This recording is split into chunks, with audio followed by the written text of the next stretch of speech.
कल कल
उरी कीर्ती मागे हेरती माईक दुःखाची जनती नाज्याची अंती अवतार विठ्ठल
जय जय सुसवे देवा सकला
रती माईक दुःखाची जनती नाही आधी अंती अवसान असून सेवेसाठी घेतलेला अभंग जगमान्य जगविख्यात देऊचे सुप्रसिद्ध साधू संत श्रेष्ठ जगद्गुरु तुकाराम महाराज यांचा हा उपदेश प्रकरणातील 4 चरणाचा सेवेसाठी अभंग घेतला आहे.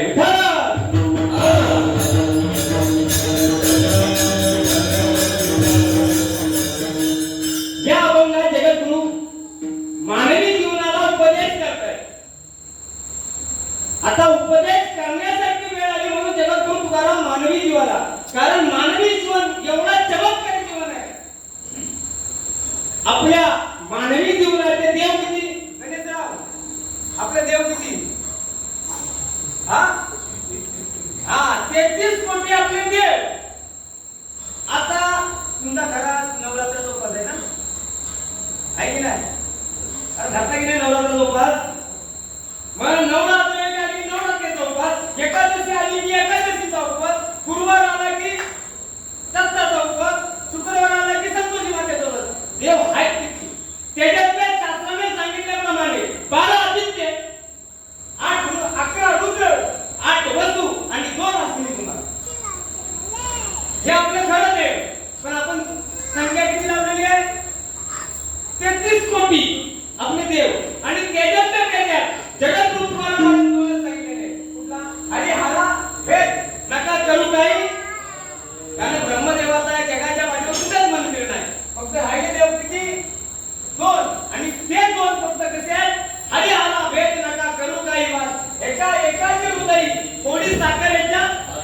कारण आपल्याला देहाकडे बघायला गेल्यानंतर हरी आणि हरा, शिव आणि शिव याचा जोपर्यंत एक आहे तोपर्यंत माणूस जिवंत आहे. आणि त्यांच्यात भांडणं सुरू झाली की वडातच सुरू झाली, मी जाऊ का तू जातोय. मग आपण म्हणतो आता घर लागली आहे ना, काय म्हणतो आपण? त्यांच्यात वडादारी सुरू झाली की जीवाला घर लागते, तू जातोय का मी जातोय. जीव म्हणतो मी शरीराला सोडणार नाही, पण जीव म्हणतो मी जाणार.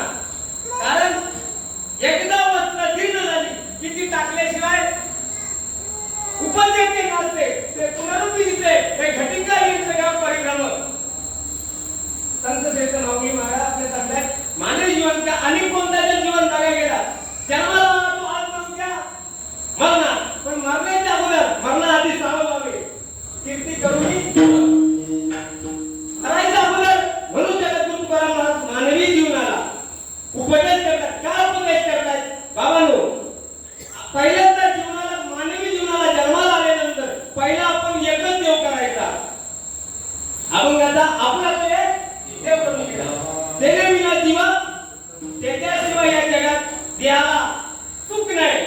मग त्या साधकांनी जगद्गुरु तुकाराम महाराजांना प्रश्न केला, आम्ही अनेक देवता भेटतो. तेव्हा तुकाराम महाराज ठामपणे त्याला विश्वास करून सांगितलं, हे रत्नी माईक दुःखाची जनती.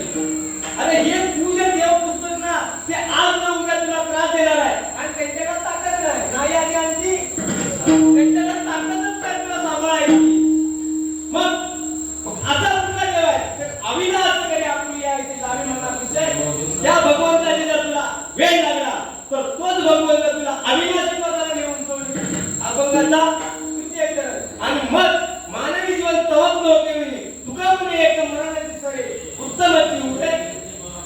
म्हणून गेले तरी झाले मरणात गेलेल्या माणसाची आठवण. आता थोडक्यातच सांगायचं म्हटल्यानंतर माऊली जाऊन 750 वर्ष पूर्ण झाली तरी अजून त्यांचं नाव लोकलं आहे का?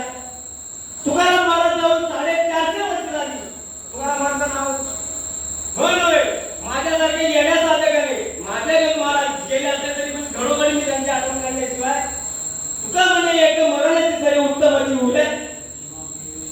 मरून गेल्यानंतर आपले नाव काढायला पाहिजे. जगद्गुरु तुकाराम महाराज अभंगाच्या 4थ्या चरणात सांगतात. आता झाला अभंगाचा भावार्थ.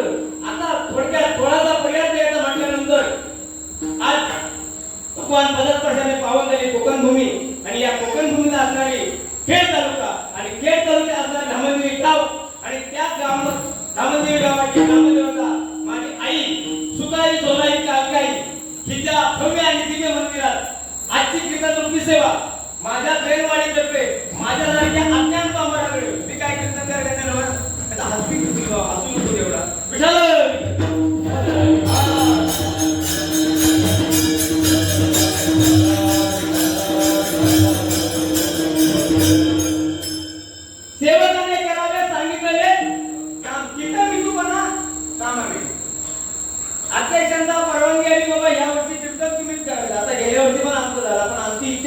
दुसऱ्या कुणीतरी करावा, पण नाही तुम्हीच करायचा. आता गेल्या वर्षी आपण सचिन महाराज कुठला घेतलेला होता?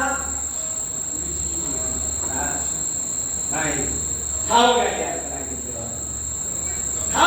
आई आता पहाटे गेल्या वर्षीचा आता गेल्या वर्षी कीर्तन आईला हा बुवा काय करणार, आमच्यातच खेळणार, आमच्यातच गप्पा मारणार, आमचीच चेष्टा करणार. हा बुवा आपल्याला काय सांगून सांगणार?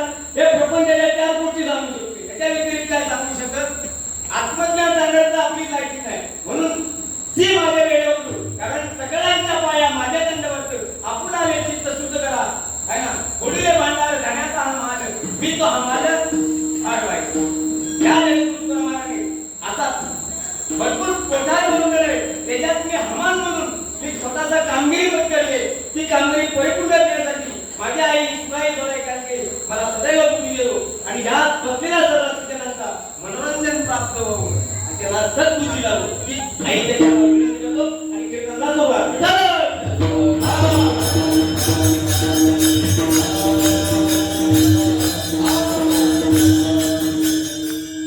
33 कोटी देव आपले त्यातले 33 हे मुख्य झाले आणि त्याच्यातले 2 म्हणजे तुकाराम महाराजांनी विचार केली, बाबा मानवी जीवनाला उपदेश करते वेळी त्यांच्या हिताचं काहीतरी आपल्याला सांगायला पाहिजे आणि म्हणून हीच करते वेळी उपदेश करताय की बाबा आता 9 दिवस झाले.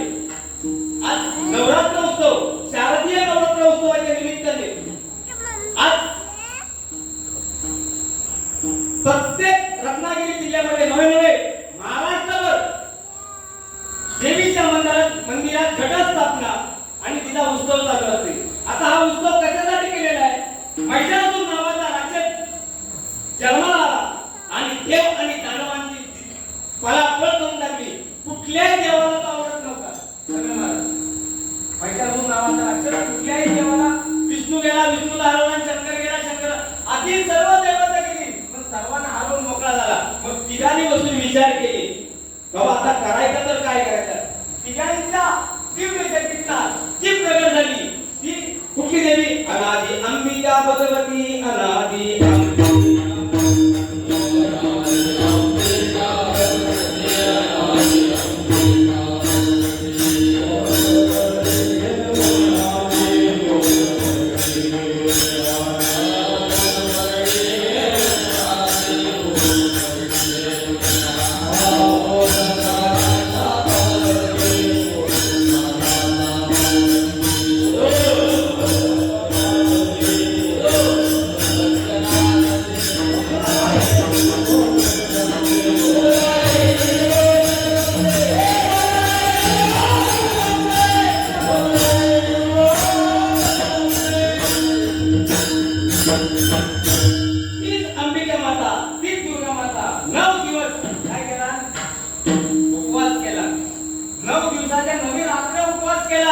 आणि 10व्या दिवशी त्या मैत्रिणीला वध केला आणि म्हणून त्याला आला आणि त्याला काय म्हणतो दसरा.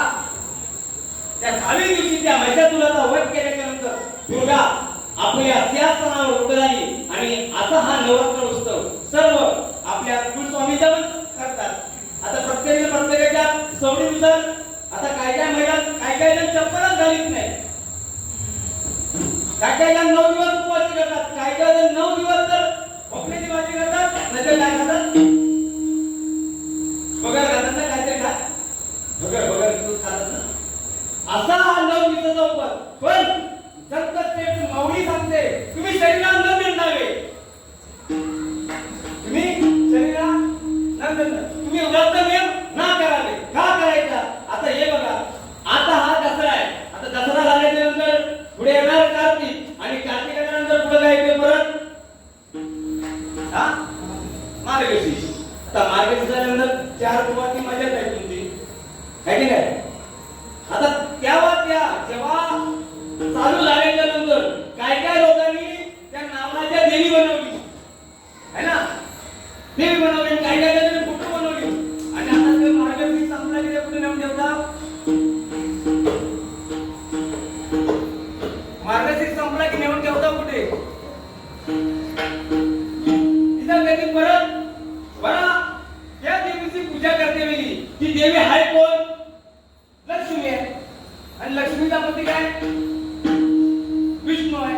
आता विष्णू जोपर्यंत येत नाही किती पण तुझा, कारण लक्ष्मीने त्याचा दासत्व पत्करलेला आहे. पायी लक्ष्मीच्या हाती पायी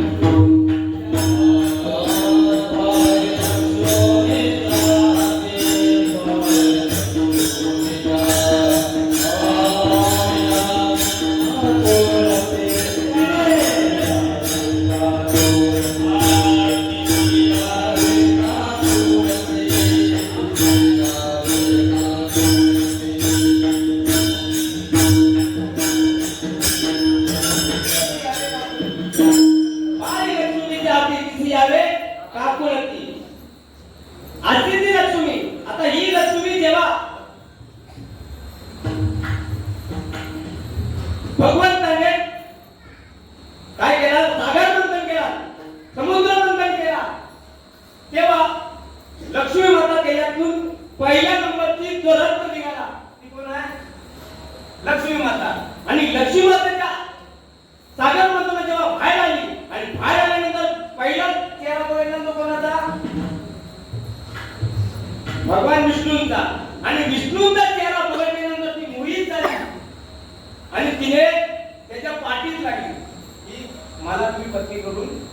पण विष्णूने सांगितलं बाई तुला ठेवण्यासाठी आता जागा फक्त एकच आहे आणि ती कुठं, पायी लक्ष्मीच्या हाती. तेवढीच जागा एकदम आहे, तिथं तुला जमत असला तर बघ, नाहीतर माझ्याकडे जागा काय सर्व भरून गेलेली आहे. आणि तेव्हा त्या लक्ष्मीने ठरवून ठेवला जोपर्यंत पती सांगत नाही तोपर्यंत यांच्या आज्ञेतून बाहेर जायचा नाही. आणि तुम्ही गुरुवारची पूजा करण्याची करता लक्ष्मीची. आणि देवाला कधी विष्णूला बोलवता काय, परत त्या विष्णूला जाऊदे, घरात विष्णू पडलाय त्याच्या तरी तुम्ही लक्ष्मी आहात ना. अरे तुम्ही लक्ष्मी आहात का नाही, बायकोही लक्ष्मी असते आहे की नाही, तुम्ही लक्ष्मी आहात. मग नवऱ्याला कधी विचारलं काय मला घट मांडायचं आहे, मी मांडू काय, नको मांडू काय, काहीच नाही ना, आपल्या मनाचा राजा. मग नवरा आला काय मी आणि त्याच्यात नाही त्याच्यात 7 पंथी जेव्हा राहतात की संध्याकाळी आरती करत असते तेव्हा काय करतो, तिकडे ढकला ढकला देतो. आता लक्ष्मी आरती करते आणि आज त्या मंत्री आहे, काय लक्ष्मी पावणार आम्हाला पावेल काय. अशा या लक्ष्मीची तुम्ही म्हणून माऊली सांगते की तुम्ही व्रत नियम ना करावे, तुम्ही इंद्रिय न दंडावे, स्वधर्माचे भजावे. तुम्ही काय करा, आपल्या स्वधर्माला बघा. आता खरा तुमचा स्वधर्म काय आहे, पतीसेवा. हा तुमचा पतीसेवा. पण पतीचा काही ठेवी तर नाही.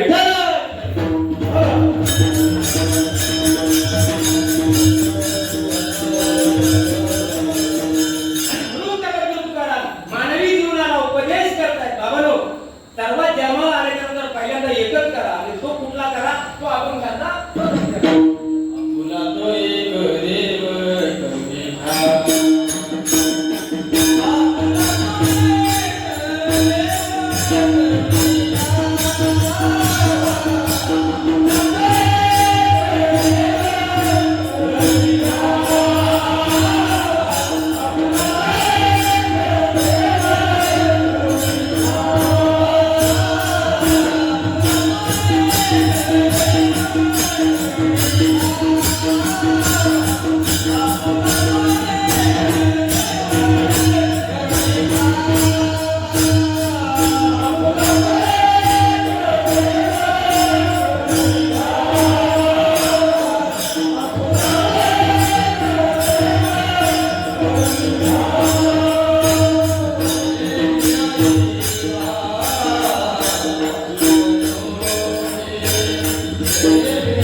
गावाचा आणि त्या तीर्थाचा फक्त तुम्हाला सांगून दिली. आता हा तीर्थ कसा काय उत्पन्न झाला तर आठव्या अवतारामध्ये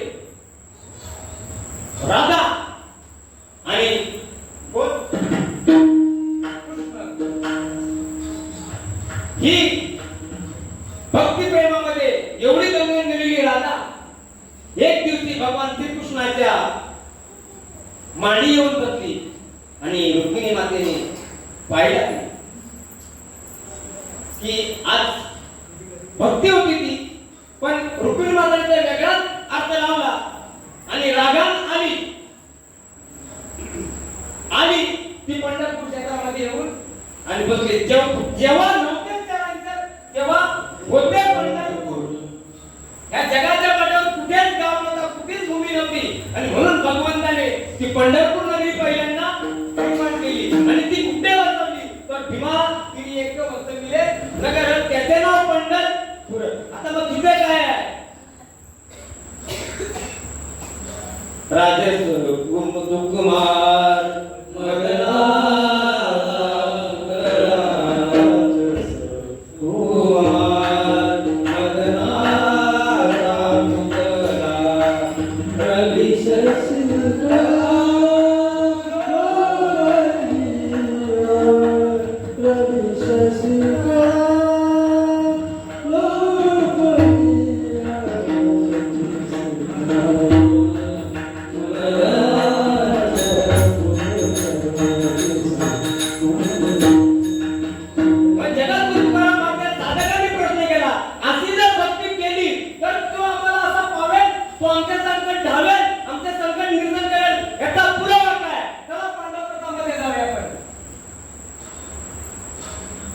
पांडवांनी द्रौपदी मातेला पणाला लावल्याच्या नंतर पांडव त्या सोबतीच्या खेळात आले आणि द्रौपदी मातेला सोबतीचा तारीपाठ खेळताना हरले आणि हरल्याच्या नंतर द्रौपदी माता त्यांच्या स्वाधीन झाली आणि मग त्यांना 13 वर्ष वनवास आणि 1 वर्ष अज्ञातवास. किती आपल्याला काय बघायचं आहे? जर आम्ही त्याची भक्ती केली तर आमच्या पाठीमागे तो लागेल काय? आता 13 वर्ष वनवास आणि 1 वर्ष अज्ञातवास असा असताना तेव्हा एका ठिकाणी कोणी राहत नव्हता, एका ठिकाणी कोणीच राहत नव्हता. पण अज्ञातवासामध्ये बिन स्वयंपाकाचं काम करायचा, अजून घोडे गोळ्याचं काम करायचा, वेगवेगळ्या ठिकाणी. आणि ही सेनेवरचं काम करायची. कोणाची मुलगी होती? द्रौपदी कोणाची मुलगी होती? अरे तिचा भाऊच राजा होता. भाऊ कोण होता? भगवान श्रीकृष्ण. मग कोणाची मुलगी असेल ती? त्याची पोरगी. आणि ती पोरगी अज्ञातवासात असलेली लोकांच्या गौरवाचं काम करायची. कारण का? गौरवाने आम्हाला ओळखू नये म्हणून. 13 वर्ष आता 14 वर्ष वनवास भोगत असताना द्रौपदी मातेला काय ऋतुमासाची पाळी आहे का? थोडासा वाईट लागेल पण ती कथा आहे. ती कथा तशीच्या तशी सांगायचा आपण प्रयत्न करूया. ऋतुमासाच्या टायमाला खरा आता आपली सर्व लोक बसलेत ना, आपले व्हिडिओ जाऊन काही करतात पण वाहत्या पाण्याला खरे ऋतू 4 दिवस तरी वाहत्या पाण्याला आपण हात लावता कामा. आणि त्याच्यात नदीला तर हात लावायचाच नाही, गंगेला तर हात लावायचाच नाही. त्याच्यातले महादोष बाबते होतात जर लावलेला आपण तर. आणि अशी ती पाळणारी द्रौपदी होती, साधी नव्हती. मग ही जेव्हा 4 दिवस ऋतुमास टायमाच्या वेळेला ही तर तिची झोपून जायची. झोपल्याच्या नंतर 3:30 वाजता मोठा हांडा, कारण वस्तूला हातच लावायचा नाही ना. आता आपल्याला आंघोळ करायचे, धर्म म्हणतो मी नाही देत, दिन म्हणतो मी नाही देत, अर्जुन म्हणतो मी नाही देत, नकुल म्हणतो मी नाही देत आणि सध्या पण म्हणतो मी नाही देत. मग हिला आंघोळीला पाणी देतो तो कोण?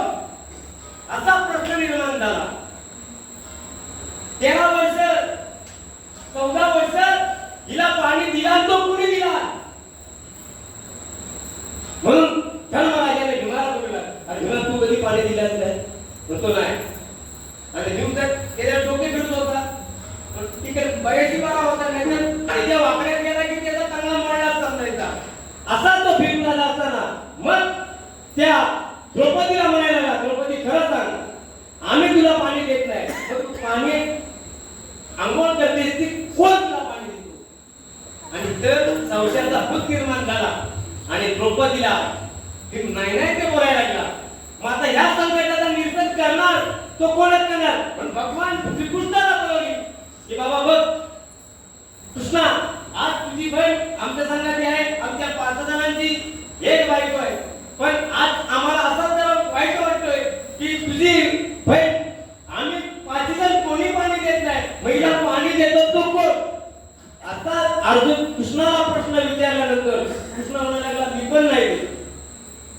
कृष्ण काय म्हणतोय, पाणी कोण देतोय का तुम्ही बघा, मी पण देत नाही पाणी.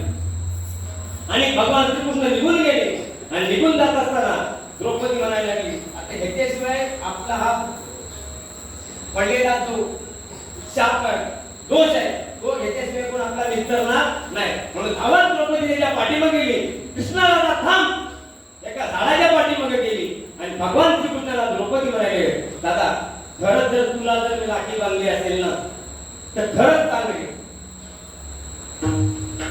मला 13 वर्ष वनवास भोगत असताना 1 वर्ष अज्ञातवास भोगत असताना मला 4 दिवस पाणी कोण देत होतं रे. भगवान श्रीकृष्ण अंगाला घ्यायला तयार नाही आणि म्हणायला लागले मी नाही देत. बघ दादा आता परत एकदा वाचता विचारते, तू जर खरा बोललास तर तुझा आणि माझा संबंध आणि संपला. आणि द्रौपदी रडायला लागल्याच्या नंतर द्रौपदी रडते तेवढ्यात बाबा श्रीकृष्णाने सांगितले द्रौपदी थांबला. तुला जो 13 वर्ष वनवास आणि 1 वर्ष अज्ञातवासामध्ये जो पाणी मी देत होतो तो मीच होतो, ह्याच्याशिवाय दुसरा कोणी नाही. सुगवी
आपल्या 2 नंबरच्या नवऱ्याला भीमाला हात मारले आणि गोरवर त्यांनी सांगायला लागले आतापर्यंत दादा मला नाही म्हणत होता, पण आता तुम्हाला खरं दूध का दूध आणि पाणी का पाणी.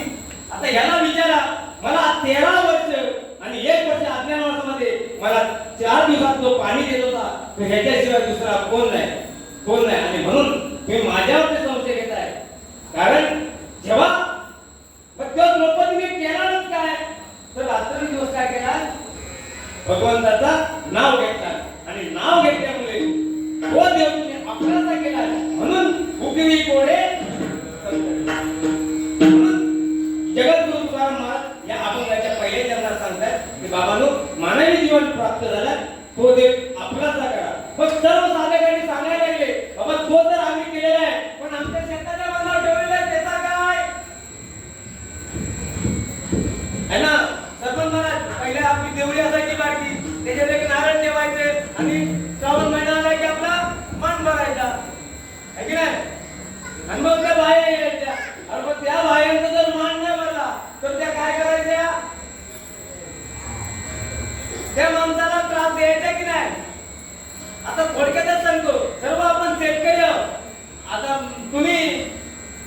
पलटी शेताचे बांधून कोंबडा कधी नारळ दिलाय का द्यायचे लोक म्हणजे तिकडे वडाला द्यायचे ना का द्यायचं पीक जास्त यावं आणि नाही दिलं तर काय व्हायचं पीक हा कमी व्हायचं ना मग ह्या देवतांचं करायचं काय तर जगद्गुरु तुकाराम महाराज सांगतात अभंगाच्या दूध घेतात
आपल्या पोटाची मागते अवदान आणि तो जर अवदान दिला नाही तर आपल्याला त्रास दिल्याशिवाय राहत नाही.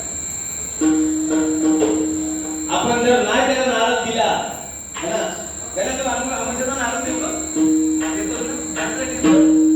बाबा पाठी लागू नको आई त्याला स्वीकार ही त्रास देणार आहे. आणि म्हणून त्या तुकाराम महाराज सांगतात ही भेंडाई शेंदरी देवती ही पुणे आजोबाने आणलेली बंधुबाने आणलेली खापर बंधुबाने आणली शेंकर काय सांगोड्यात ठेवलेली नाना तऱ्हेची देवती आहे. ही देवा आपल्याला कधी जीवनात सुख देणार नाही, आपल्याला त्रासच देतील. म्हणून जगद्गुरु तुकाराम महाराज दुसऱ्या जन्मामध्ये सांगतात हे आम्ही आज जगती माईक दुःखाची जनती नाही आधी अगदी यांच्यात ताकद नाही म्हणून यांची सेवा करू नका. तुम्ही एक करा, कुठला करा आपुला तो एक देव करून घ्या. पण आपुला देव जर एक केला तर काय होईल तर अविनाशाकडे आपुली आहे अभंगाचा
केला तर हरिविजय ग्रंथ सांगते किंवा पांडवप्रसाद सांगते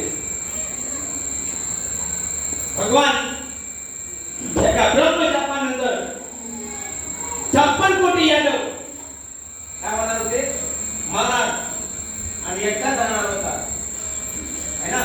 असा त्या ब्रह्मजापामुळे कशा जापामुळे एका ऋषींची पोराने घेता छेड झाली आणि त्याला सांगितलं महाराज आमच्या पोटात आहे ते काय सांगा. पोटात लपवला होता मुसाल पण यांना वाटलं की बुवा ढोंगी बुवा आहे पण तो ब्रह्मज्ञानी बुवा होता आणि त्याने सांगितलं तुझ्या पोटात मुसा आहे आणि त्या मुसाला जी वस्तू आहे त्या वस्तूपासून तुमचे 56 कोटी यादव नाश पावतील. म्हणून ती कहणारी पोरं त्या ब्रह्म ऋषीला शरणा गेली आणि उशात मागितला आणि उशात मागितल्यानंतर त्याने सांगितलं बाबा एकच याचं नाव उपाय आहे तो म्हणजे या वस्तूला मुसलाला असणारी ती वस्तू आहे ना. मुसा माहिती काय मुसा माहिती आहे हे पूर्ण मुसा माहिती आहे तुम्हाला. त्याला खाली लावलेली लोखंडाची वस्तू त्या वस्तूला तुम्ही एक काम करा उकळीत करा आणि त्याचा बारीक कूट करा आणि समुद्रात टाकून द्या. त्या महान ब्रह्म ऋषीने सांगितल्याबरोबर सर्व 56 कोटी यादव त्या वस्तूला घेतली उकळीत कुटली आणि समुद्रावर टाकून दिली आणि समुद्रात टाकून दिलेल्या भरती आल्यानंतर समुद्र काय करतो आपल्या पोटात असणारी सर्व घाण पार टाकतो. त्या पद्धतीने टाकलेली वस्तूचा कूट कुठे येऊन पडला समुद्राच्या किनाऱ्यावर पडला आणि समुद्राच्या किनारे किंवा नदीच्या किनारे तिथे होती पाणी आला की झोपते आणि पाणी गेला की उठते. त्याचं नाव काय आहे ना. त्या लव्याचा जन्म घेतला आणि त्या लव्यापासून 56 कोटी यादव मारले गेले. काय करायचं माहितीये काय कारण त्याला ब्रह्मशाप होता. ह्या वस्तूपासून भगवान श्रीकृष्णाला पण तो शाप लागला आणि असा करत भगवान श्रीकृष्ण पिंपळाच्या झाडाखाली बसले होते. एक पाय मांडीवर घेतला आणि त्या फासे पडद्याला काय वाटला हरी उभे आहे म्हणून फासे पडद्याने त्या वस्तूचा उडालेला टोक आपल्या बाणाला लावला होता आणि बाणाला लावल्याच्या नंतर त्या फासे पडद्याने भगवान श्रीकृष्णाचा हरी म्हणून वेग चालला आणि भगवान श्रीकृष्णाच्या डाव्या पायाला तो बाण लागला आणि बाण लागल्याच्या नंतर भगवान श्रीकृष्ण निर्नामाला गेले. निर्नामाला आता गेल्याच्या नंतर राहणाऱ्या राहिलेली सर्व गोष्ट गौरांनी फार वेड्या होत्या. आता प्रत्येक गौरण आपण जर बघायला गेलो तर कृष्णाला वेळ झाली होती आणि म्हणून भगवान श्रीकृष्णाने सांगितलं मी निर्नामाला जातोय पण पाठची भूमिका तू सांभाळायची. कोणाला सांगितलं उद्धवाला सांगितली. आता राहणारे सर्व त्या गवळणी समजून तू करायची मी करणार नाही आणि मग त्या उद्धवाने त्या भगवंताच्या नामाचं कीर्तनाने सतत गोकुळात गेला आणि गोकुळात गेल्यानंतर भगवान श्रीकृष्णासारखा अभिनाशकरी आपल्या लावी मनापीचे गोविंदाची आणि तोच उद्धव आजपर्यंत भागवत मध्ये अमर आहे. भागवत कोणासाठी लिहिला गेला भागवत लिहिला कोणासाठी उद्धवासाठी आणि उद्धव हा कोणाचा अवतार आहे नामदेव महाराज है ना. अगंध उद्धव आणि नामदेव नंतर तुकाराम असा हा त्यांचा जन्म आहे आणि मग त्या भगवंताचा त्याला वेळ लागल्यामुळे उद्धवाची स्थिती काय झाली अविनाशकरी आपल्या इथे लावी मनापीचे उद्धव जगात नाही पण कीर्ती मरावे पण कीर्ती तुझी उरावे. म्हणून त्या भगवंताचा तुम्ही त्या सर्वांनी नामस्मरण केला आणि कारण का कीर्तन उभारायला आठ करा. कीर्तन जमतो कितीला आठ करा. झोप येते कितीला झोप कधी येते आठ करा. मग आपल्या झाडाचा आडे आठ करा. आता आपण थोड्याशाच भागात आहे कोरोना नाचायचा आहे महिला मंडळ नाचायचं आपल्याला काय वाढीतला तू आहे आपण काय पैसे देऊन आणलेला कधी पण दाखवा कधी पण उभं करा आणि पैसे देऊन आणला तर किती या बंदी मंडळाने टाकूट केली नसते लावलं तर पैसे देऊन आणले आता वाढीतला तू काय गावची नवडी कधी असते विठ्ठल विठ्ठल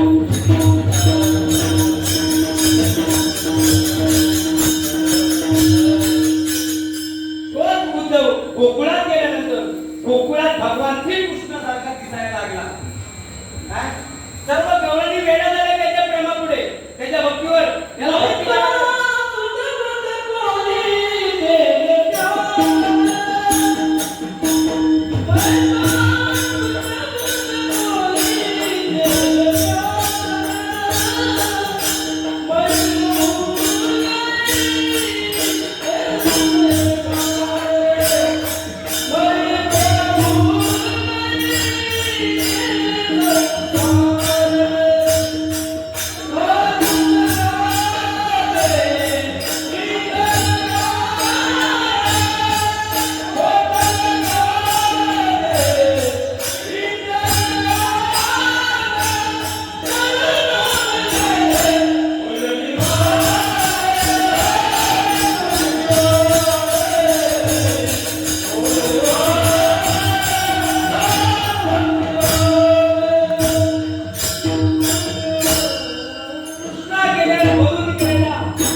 एवढा अतूट प्रेम केली कोणावर? कृष्णा नव्हता ते, कोण होता? उद्धव. पण उद्धव आता आपल्या नमनामध्ये म्हातारी दाखवतात आहे ना, माहिती आहे? म्हातारी मावशी दाखवतात ना. सर्व गवळींना वाटला भगवान श्रीकृष्ण आमचा परत आला, पण त्या म्हातारीने बरोबर म्हटलं आणि भगवान उद्धवाला पकडलं, हे कृष्ण आहे खरं बोल. आणि नाव मिळालं उद्धवाला सांगावं लागला की मी कृष्णा नाही, कृष्णाने तुम्हाला बोलवण्यासाठी मला पाठवला. का? तुम्ही प्रेम वेळा झाल्यानंतर. म्हणून जगद्गुरु तुकाराम महाराज सांगतात, बाबा तुम्हाला त्याचा जर वेळ लागला तर तो आपल्याला अविनाशी करेल. आणि म्हणून आज भागवतामध्ये उद्धव अमर आहे. जरी जोपर्यंत चंद्र सूर्य आहे तोपर्यंत उद्धवाचं नाव कोणी पुसू शकत नाही, कारण एवढाच श्रेष्ठ आहे. आणि म्हणून जगद्गुरु तुकाराम महाराज अभंगाच्या तिसऱ्या चरणात सांगतात की अविनाश करी आपली आहे ते लालपणात दिसते. त्या भगवंताचा वेळ लागला तर आपल्याला पण अविनाशी करील. आपल्याला पण एक दिवशी जायचा हाय कन्या, आपल्याला पण जायचं आहे. आता आपण आज जातोय का उद्या जातोय ती तारीख नक्की एक नाही दिवस सर्व जाणार. हो, पण जायच्या अगोदर आपल्याला असा काम करून जायचं आहे की 4 माणसं पाठीमागे नाव करायला है ना. आता सरपंच आपले होऊन गेले, परत विकास काम केली, पण ते सरपंच गेल्यानंतर आपल्याला आठवण येईल त्याचा कृत्य होते. आता थोडक्यातच सांगतो, आबास कोण आपले गेले, पण अजूनपर्यंत आपण म्हणतो आबासांच्या कारकिर्दीत काम सरपंच आहे काय, त्याच्या पाठीमागे त्याची काम आता काही कामच होत नाही.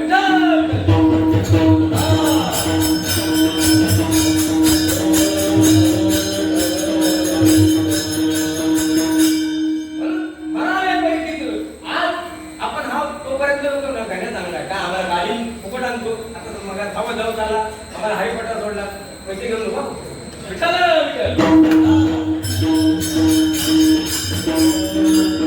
अशी नाव करायला पाहिजे की बाबा मेलो तरी आपल्याकडे पाठीमध्ये नाव निघायला पाहिजे. असं काहीतरी काम करून जा. आणि म्हणून जगद्गुरु अभंगाच्या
चार लोक आपली आठवण काढतील. आता संप्रदाय नियमाप्रमाणे एकदा पांडुरंगाचं भजन घेऊ आणि 15 मिनिटातच किंवा अटकण्याचा प्रयत्न करू.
नाही आती अंती अवतान अविनाश करिया प्रिया तिला विमना पिसे गोविंदाचे हे रती मालिक दुःखाची जनती नाही आती अंती अवतान तुका अनेक मरणती चले उत्तम जीवे कीर्ती मागे हे रती मालिक दुःखाची जनती नाही आती अंती अवतान. मानवी जीवन प्राप्त झाल्यानंतर मानवाचा आद्य आणि प्राण कर्तव्य आहे तो म्हणजे माणसाने माणसासारखा राहायचं. आता आपण माणसाने माणसासारखा राहत नाही. समोर आहे तोपर्यंत गोड बसतो आणि पाठ ठरवले की त्याचा वाटोळा करतो.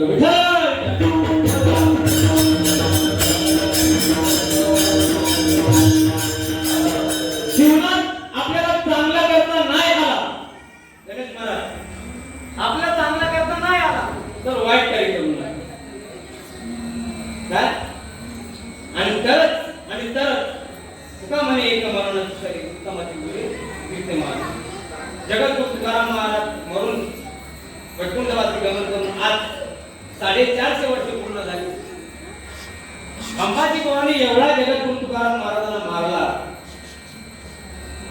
काय आपल्याला सांगायचं तुका म्हणे एक मरणाची शरीर उत्तमाची गुरे विद्यमान का तर जगाला कीर्तन सांगून जगद्गुरु तुकाराम महाराज ज्ञान मार्गाला आणायचा प्रयत्न करत होते पण बंबाजी कोणाचे कडत नाही. आणि एक सर्व कोणाचा रामेश्वर भटांचा काम हे कोणाची मी म्हणता येणार नाही त्याला खपवायचंय फक्त काम कोणाचा रामेश्वर भटांचा काम कोणाला सांगितलं अंबाजी कोणाला काय करायचं तिथं तुला कीर्तन तिथं काय करायचं काठी नेऊन टाकायची.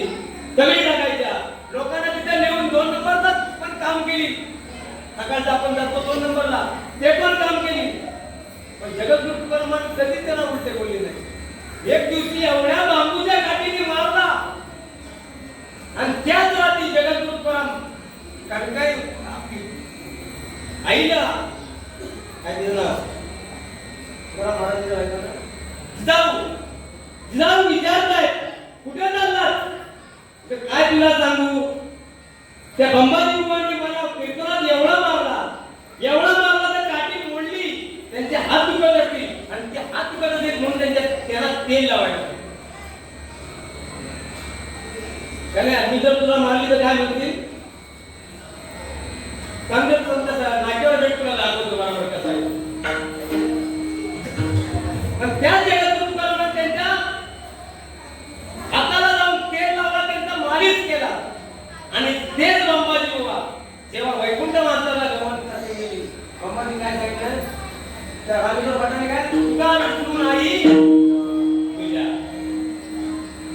त्रास द्यायला देली पण जेव्हा वैकुंठ गमन केली तेव्हा काय सांगितली विष्णूचा दुसरा अवतार आहे तुका विष्णू नाही तुझ्या म्हणे रामेश्वर भट तुझ्या तुका विष्णू नाही तुझ्या म्हणून तुका म्हणे येतो मरणाची सरे उत्तम चित्ती रे उरे कीर्ती मागे ज्ञानेश्वर